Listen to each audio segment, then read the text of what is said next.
C'était le 22 août 2008 qui dénouveau la loi qui votait dans le Parlement, Employment Rights Act et le Employment Relations Act. Tous les deux, la loi qui rentre en vigueur le 2 février 2009. Et cette année-ci, pour faire 9 ans, depuis que ça dès la loi là, il tombe la tête de travailler secteur privé, depuis ces 9 ans là, comme licenciement féminin et comme comité disciplinaire féminin par rapport à ça, la loi travail, qui nous tout le temps nous dit, qui dès la loi travail, qui pas protège travailler. Au contraire, il donne facilité à un patron pour licencier travailler quand je t'envie, l'air je t'envie. Tous les années, dans la période 2, 3, 4 février, la CTSP les commémore ça jour là. Nous fait une activité pour rappeler le gouvernement qui a une promesse qu'ils ont tenir, qu'il est l'ancien gouvernement, qu'il est le nouveau gouvernement, qu'ils ont supposé sans ça la loi travail là pour offrir plus de protection à un travailleur secteur privé.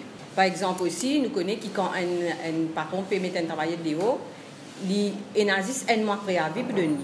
Quand dans le passé, dans certains cas, c'était 3 mois par année de service, 3 mois préavis ou 120 jours préavis s'il y a des boîtes de CSB. Avec le gouvernement Les PEP, en décembre 2014, dans notre manifeste électoral, je viens de dire qu'une fois que je peux pouvoir, je peux faire, surtout en ce qui concerne les travailleurs, 3 choses.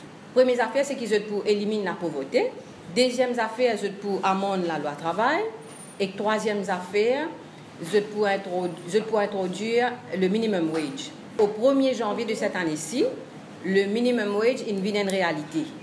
Et là aussi, comme patron, pour respecter sa décision gouvernement-là, il y a un assessment qui peut bien faire dans les mois février-mars pour connaître vraiment qui peut arriver là. En ce qui s'agit de la loi travail, ça fait 3 ans que le ministre du Travail et que son équipe promet nous que la loi travail pour changer. Par exemple, il y a un comité disciplinaire bidon qui peut faire, que le patronat trouve un prétexte banal pour passer du monde dans le comité disciplinaire, surtout quand on arrive en fin de carrière, pour mettre travailler dehors parce qu'ils ont peine un sou pour payer travailler là. Donc, étant donné qu'il y a un comité disciplinaire n'est pas indépendant, le patron servit ça aussi comme un ordre.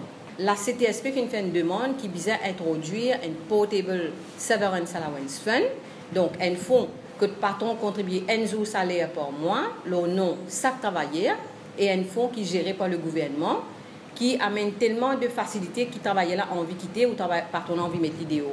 Et le 3 février, nous pouvons faire une amorce pacifique, 1h30 à Rosille. Ça, amorce pour nous, il est important. Parce que jusqu'à maintenant, nous pouvons remplir nos ventes avec une déclaration de bonne intention. Nos gros problème aujourd'hui, c'est qu'il nous sous l'influence travail précaire sans précédent sur toutes les formes. Parmi les groupes qui les plus affectés, c'est les gens qui travaillent dans l'administration. Là, nous n'en prenons qui dans CWA, beaucoup de cadres dans l'administration arrêtent de travail parce qu'ils ont contracté ce contrat terminé. Nous demandons c'est qu'au plus vite un ORBI, besoin de rapport pour garder sécurité et ramène tout le monde à 8 heures dans le travail.